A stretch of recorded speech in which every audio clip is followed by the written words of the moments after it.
2022 para a Disney foi um ano de filmes em geral medianos ou fracos, outros péssimos, alguns bem divisivos e apenas uma unanimidade. Não foi um ano bom artisticamente para os estúdios do Rato. Nos cinemas, apenas 2 filmes lançados com o selo da Disney, 2 animações que não caíram no gosto do público e acabaram amargando prejuízos financeiros históricos para um estúdio acostumado a faturar muita grana com esse tipo de filme. O streaming ainda recebeu mais algumas animações Disney, uma cujo lançamento no Disney Plus gerou muitas críticas e outras que é melhor esquecer que existem. E quando se fala de produções em live action, o streaming da Disney recebeu várias opções, a maioria delas de baixo orçamento. Entre as melhores dessas opções é muito difícil achar uma que tenha agradado todo mundo ou que tenha sido amplamente elogiada. Na verdade, a grande maioria delas foi massacrada por parte do público e da crítica.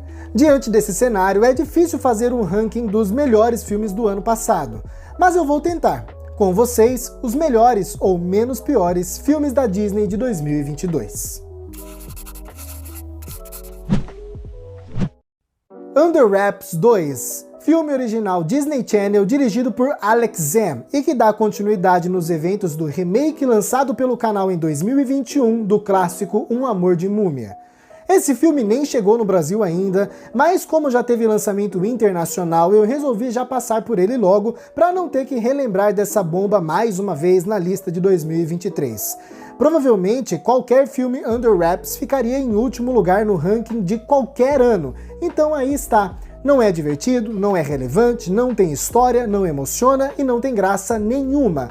É extremamente mal feito, mal atuado, mal produzido, enfim, de péssimo gosto. Facilmente o pior filme de 2022. A Era do Gelo, As Aventuras de Buck.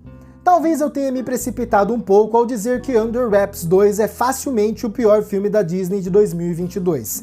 Ele teve bastante concorrência por esse posto. Sem dúvidas, o mais forte concorrente foi essa sequência de A Era do Gelo lançada no Disney Plus com direção de John C. Duncan. Se fosse só uma animação genérica com gráficos ridículos, trama inexistente e personagens insuportáveis, ainda seria um péssimo filme, mas poderia ser facilmente ignorável. A questão é que essa porcaria é uma sequência de A Era do Gelo, maior franquia da Blue Sky Studios, estúdio de animação que foi fechado pela Disney durante a pandemia. Além de ridículo, esse filme é um desrespeito ao legado dessa franquia que na metade dos anos 2000 botava Disney, Pixar e DreamWorks no bolso a cada novo filme lançado. E é um tapa na cara dos artistas que ficaram desempregados por causa da ganância da The Walt Disney Company. Sempre que eu me lembro da existência de A Era do Gelo, As Aventuras de Buck, me vem à cabeça a pergunta: fecharam a Blue Sky pra isso?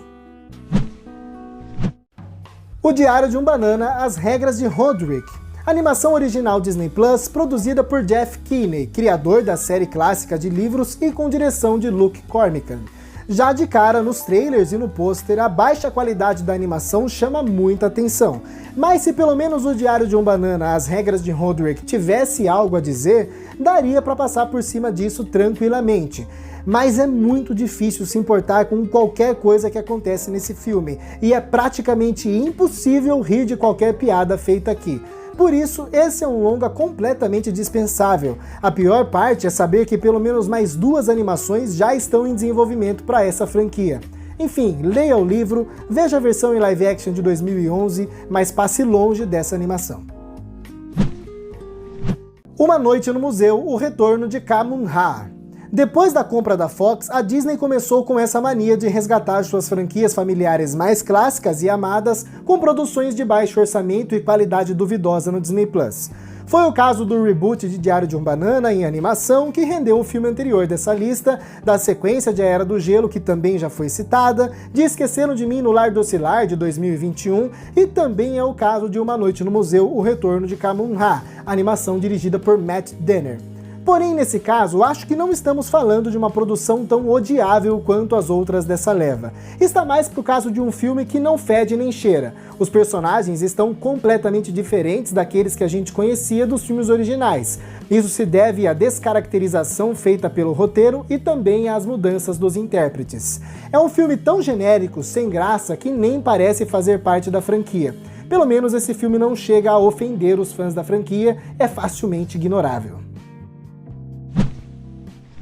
Pinóquio. Estamos falando do remake em live action da clássica e excelente animação de 1940, dirigido por Robert Zemeckis, dos ótimos De Volta para o Futuro, Forrest Gump e Náufrago, repetindo sua parceria com Tom Hanks, aqui interpretando Gepeto. É muito difícil acreditar que um filme com esses nomes envolvidos tenha dado tão errado, mas deu. Nesse filme inacabado, com efeitos gráficos de nível PlayStation 2, com um roteiro mais furado do que uma peneira rasgada, o Pinóquio não é um personagem falho que aprende com as consequências de suas atitudes questionáveis, transmitindo assim relevantes lições para o público. Ele é, na verdade, transformado num coitadinho, que tem azar e acaba se metendo em confusões sem querer. As lições são rasgadas e jogadas no lixo, ou pior, em determinado momento, mentir pode não ter consequência nenhuma e ainda ajudar o protagonista a resolver seus problemas. As novas músicas são ridículas e sem propósito narrativo. O design de produção é no mínimo indeciso. A recriação dos momentos mais marcantes e amedrontadores da animação é pouco inspirada, perdendo a magia de tais cenas. Algumas atuações são risíveis, incluindo a do Sr. Tom Hanks. Ou seja, pouquíssima ou nenhuma coisa se salva desse que é facilmente o pior remake em live action da Disney. Zombies 3. Diferentemente dos dois filmes anteriores da franquia, criada pelo Disney Channel, esse foi lançado como original Disney Plus. E eu preciso ser sincero e dizer que eu até gosto de Zombies 3, mas o nome Zombies e a expressão bom filme não cabem na mesma frase. O diretor é o mesmo dos longas anteriores, Paul Hoen, então o estilo é basicamente o mesmo, seja o estilo narrativo, visual ou musical. A trama é o mesmo clichê de sempre, mas dessa vez Edson e Zed têm que enfrentar ameaças de outro planeta, as atuações são o que se espera de atores teen do Disney Channel, a caracterização é aquela coisa bizarra padrão da franquia, mas as canções são empolgantes e os números musicais interessantes. Não é bom, mas dá para se divertir assistindo. 12 é demais. Mais um caso de resgate de uma franquia clássica da Fox com uma produção de baixo orçamento para o Disney Plus. A diferença é que nesse caso, tal como na franquia Diário de um Banana, o filme foi divulgado sob o selo da Disney mesmo, diferentemente de A Era do Gelo, Uma Noite no Museu e Esqueceram de Mim, que não receberam nenhuma marca no título, mesmo que tenham inserido a vinheta da Disney antes da rodagem dos longas, enfim, isso é assunto para um outro vídeo. Talvez a maioria de vocês concorde que essa nova versão de 12 é demais, dirigida por Gayle Lerner, seja tão odiável quanto os exemplos anteriores dessa lista. Mas eu preciso discordar. Os filmes clássicos da franquia nunca foram amados pela minha pessoa, e essa versão da Disney traz algumas atualizações interessantes e tem um roteiro bem desenvolvido o suficiente para ser, no mínimo, superior a 12 é demais 2 de 2005, o que também não é tão difícil porque esse filme é terrível. Talvez esteja quase no mesmo patamar do longa original e Só Ok de 2003, que na comparação destoa positivamente porque o Steven Martin sozinho é mais engraçado do que qualquer coisa dessa nova versão da Disney. Desencantada. Quando foi lançado em 2007, Encantada encantou, tornando-se um clássico instantâneo da Disney, e é até hoje um dos filmes mais amados pelos fãs, inclusive por mim. Um filme dessa magnitude merecia uma sequência, no mínimo, nos padrões dos lançamentos cinematográficos menos prestigiados da Disney, como Cinderela, Caminhos da Floresta, O Retorno de Mary Poppins e Quebra-Nozes, que receberam orçamentos na casa dos 80 a 100 milhões de dólares e foram entregues nas mãos de diretores competentes. Mas a Disney optou por dar um dinheiro de troco de pinga pro péssimo diretor Adam Shankman realizar esse filme para ser lançado só no Disney Plus. O resultado? Esse filme que, apesar de algumas boas ideias do roteiro, das canções ótimas de Alan Menken, das composições apaixonadas do elenco que visivelmente está amando retornar a essa franquia, é um filme descompassado e desritimado por causa da pouca noção de narrativa do diretor. Tem números musicais pouco inspirados por causa da falta de experiência do diretor nessa área e tem um visual de novela da Record por causa do baixo orçamento. Não chegou nem perto de encantar, então pelo menos dá pra dizer que fez jus ao título?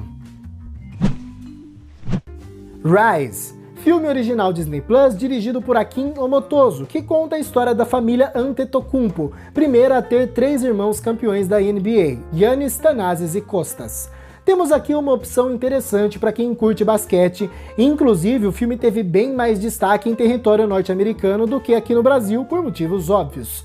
Mas por mais que a história real de superação seja muito boa, o filme é desorganizado e tem uma narrativa confusa, não sabendo dar o destaque e peso certo para acontecimentos mais marcantes da vida dos personagens, o que tira boa parte do peso dos momentos mais dramáticos do filme. Também falta inspiração para compor cenas de jogos de basquete e tudo isso resulta em um filme com muito potencial, pouco explorado.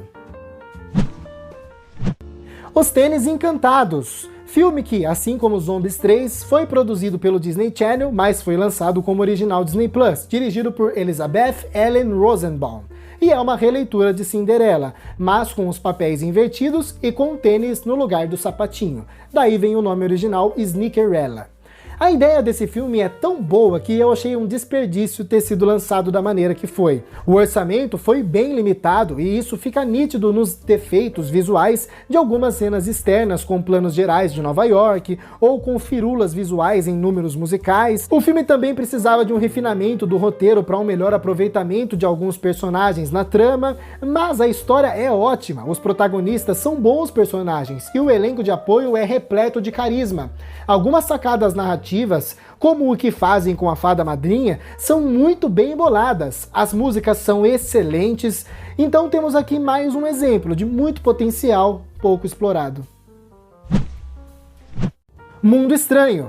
As minhas expectativas nunca foram altas para essa animação, mesmo sendo da Walt Disney Animation Studios, mesmo sendo dirigida por Don Hall, que fez bons trabalhos em Raya e o Último Dragão e Operação Big Hero, e talvez essas baixas expectativas ajudaram a minimizar a decepção. Não é um filme ruim, mas está bem longe de ser aquilo que se espera de uma animação da Disney. Os personagens são péssimos e sem carisma algum. O filme atira para todos os lados tentando transmitir algum tipo de mensagem relevante sobre relações familiares, sobre meio ambiente, sobre representatividade, mas na prática não transmite nada de maneira profunda e bem construída. E por mais que o mundo proposto seja bem criativo, principalmente quando o filme revela o que o mundo realmente é no terceiro ato, essa criatividade toda acaba ofuscada pelos vários problemas que fazem dessa animação uma experiência no mínimo estranha. Disney, essa animação custou 180 milhões de dólares para ser produzida, e tem gráficos inferiores a Gato de Botas 2 da DreamWorks, que custou 80 milhões de dólares. Alguma coisa tá bem errada, vocês estão queimando dinheiro à toa. Idina Menzel, trajetória de sucesso. Dirigido por Anne McCabe em seu primeiro trabalho como diretora, esse documentário original Disney Plus é basicamente o que se espera ao ler o título. Como foi o caminho trilhado por Idina ao estrelato, sucesso aqui representado pelo Prêmio Tony e pelo show no palco do Madison Square Garden em Nova York. Portanto, quanto mais fã da Idina Menzel você for, melhor será a experiência aqui. Agora, para quem não é tão ligado assim no trabalho da atriz e cantora, falta substância para fazer valer a pena assistir. Não há uma mensagem grandiosa o suficiente para fazer o filme se destacar além do clichê de sempre. Corra atrás dos seus sonhos. A Ursa Polar. Novo documentário da Disney Nature com direção de Alastair Fothergill e Jeff Wilson, que já trabalharam em outros longas do estúdio, é a prova de que a mistura de uma fórmula consolidada com boas intenções não é o suficiente para render um bom filme, principalmente quando a fórmula em si já está desgastada. Mais uma vez, o estúdio aposta no mesmo tipo de narrativa já feita em documentários anteriores, mas sem o mesmo senso de urgência e apego emocional bem construídos como feito outrora. Isso, unido ao pouco aproveitamento das poderosas questões ambientais que o documentário poderia dar destaque, mas não dá, fazem desse um dos documentários mais desinteressantes, clichês e rasos da Disney Nature. Fica a recomendação para No Caminho da Ursa Polar, documentário que mostra os percalços da produção de A Ursa Polar, que sim, tem algo a dizer e é muito mais interessante. Se Essas Paredes Cantassem. É visível a paixão da diretora Mary McCartney pela história que ela está contando e principalmente pelo local que está sendo homenageado, o Abbey Road Studios. O lugar é tratado como um ambiente praticamente sagrado. É só reparar no amor e respeito nas palavras dos entrevistados, em especial Paul McCartney e Elton John. E realmente, para qualquer amante da boa música, em especial das estrelas mencionadas no documentário, esse estúdio é extremamente importante. Mas durante toda a rodagem, o documentário tem bastante dificuldade de transmitir todo esse amor e respeito que sente pelo Abbey Road. A maneira meio robótica e truncada com que o documentário é montado e a falta de um aprofundamento maior em alguns dos momentos mais relevantes da história do estúdio fragilizam um pouco a experiência, tornando-a só interessante, quando existia potencial para ser excelente. Apresentando Nate, dirigido por Tim Federle, o roteirista da série High School Musical, a série musical, baseado num livro do próprio Tim. Apresentando Nate é um clichêzão clássico. Você provavelmente já viu essa história, então o que teria de interessante para se aproveitar aqui? Bom, a pior história de todas, se bem contada, pode se tornar uma história interessante. Nesse caso, temos uma história clichê, conduzida com muita paixão pelo diretor, repleta de personagens carismáticos, piadas bem sacadas, números musicais criativos e canções inspiradoras, além de reflexões bem feitas sobre autoaceitação e relações familiares, embrulhada em uma aula de representatividade. Os ingredientes perfeitos preparados na medida certa para resultar numa boa opção de entretenimento. É uma pena esse filme não ter recebido mais destaque no Disney+.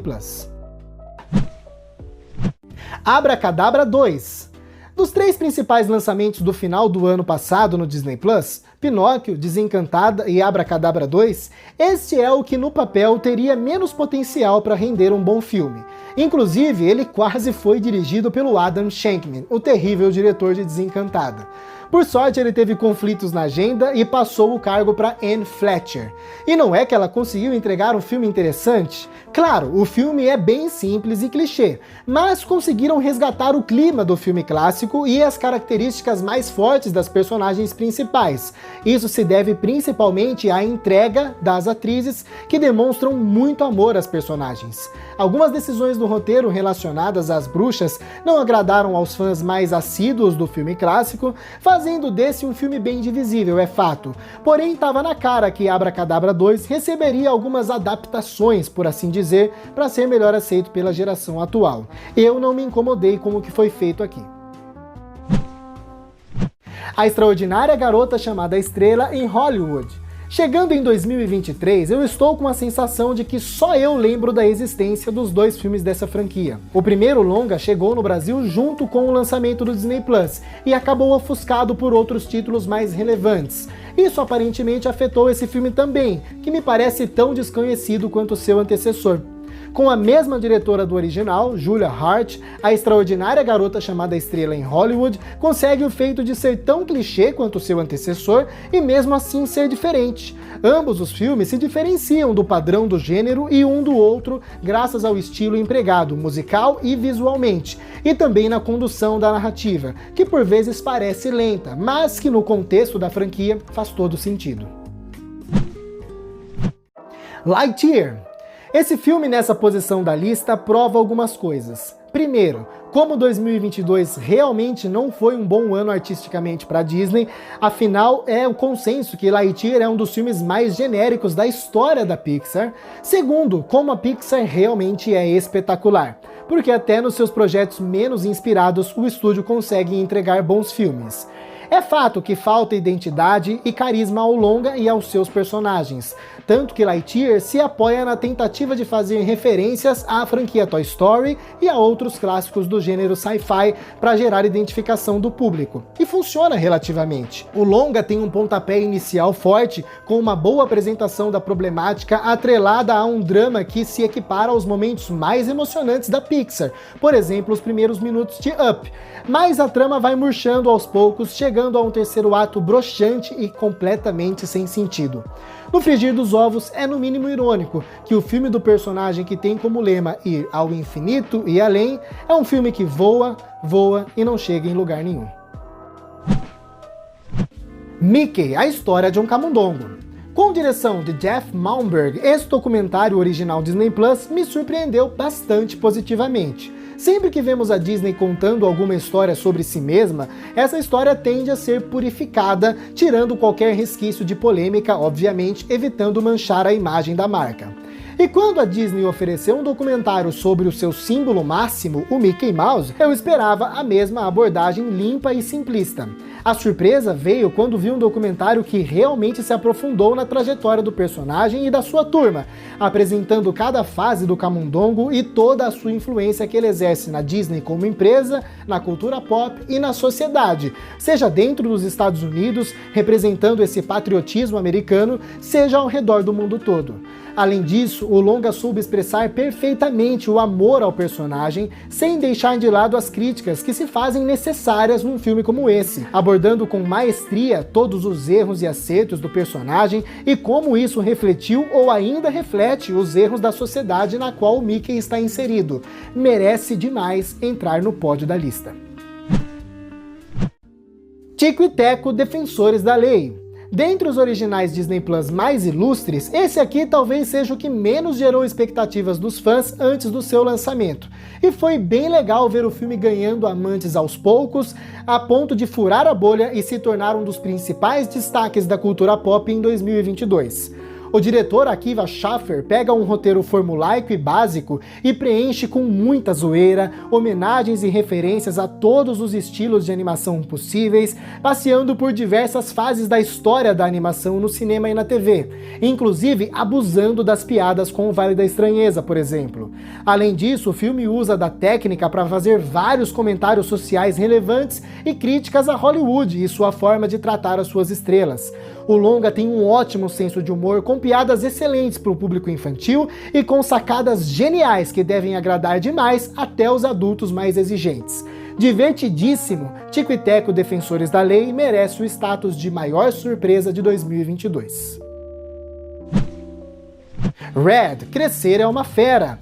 Não tinha como ser diferente. A vencedora do Oscar pelo curta Bao, Domee Shi, estreia na direção de longas com uma animação simples, mas muito profunda, com uma dose interessante de ousadia e que merece o primeiro lugar da lista.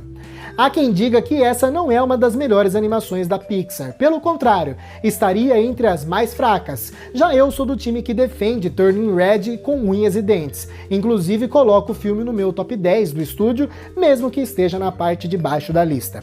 Mas a posição desse filme no ranking de 2022 e uma comparação com as melhores animações de outros estúdios, mais uma vez exemplifica o que foi o ano de 2022 da Disney.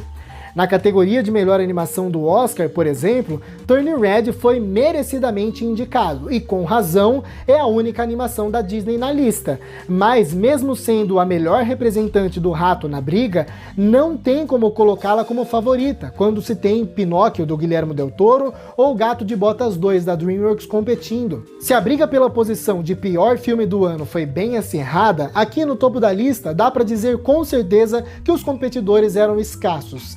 Nesse que foi tranquilamente um dos piores anos recentes para fãs da Disney. Fica a esperança de um 2023 melhor. Fala Disnéfilos, tudo bem com vocês? E aí, o que vocês acharam desse novo estilo de vídeo aqui? Os próximos vídeos do canal vão ser um pouco mais parecidos com esse formato novo. Lembrando que esse ranking aqui que eu acabei de fazer é baseado em nenhum dado científico, em nenhum estudo mirabolante, é só a minha opinião. Então isso não é um convite para você me ofender nos comentários, mas é um convite para você deixar o seu ranking de filmes da Disney de 2022 nos comentários também, tá bom? Eu leio todos os comentários, vou responder todos os que eu puder, tá bom? Então comentem aí. E se você gostou desse vídeo e gosta aqui do conteúdo do canal Disnéfilos, que vai dar uma mudada, inscreva-se e deixa o like no vídeo, que é muito importante para o canal continuar crescendo. E eu também preciso te convidar a conhecer nosso novo clube de membros que a gente tem no canal agora. Tem uns benefícios bem legais, eu vou dar uma incrementada ainda nas coisas, então se vocês quiserem conhecer, é só clicar no botão que tá aparecendo aqui embaixo, tá bom? Não se esquece também de me seguir nas minhas outras redes sociais, que por lá vou fazer mais conteúdo, tem bastante coisa legal vindo por aí em 2023. Tem prêmio de Cinéfilos chegando, então se vocês estiverem me seguindo nas redes sociais do canal de Cinéfilos, vocês vão ficar por dentro de todas essas novidades, tá bom? É isso. Muito obrigado a você que assistiu a mais esse vídeo até o final. Até a próxima aí. Eu preciso falar alguma coisa para preencher esse final enquanto aparecem 2 vídeos, um aqui. E a pessoa escolhe o que ela vai assistir. Vai assistir esse. Agora não vai ter nada de interessante, por quê? Porque os vídeos que estão aparecendo aqui são vídeos velhos, mas se você tá vendo esse vídeo semana que vem, são vídeos novos. Aí você deve estar olhando e falando, vídeos novos do canal, entendeu? Eu quero fazer finais legais, mas esse aqui ficou uma bosta. Por que você deu uma palavra bosta?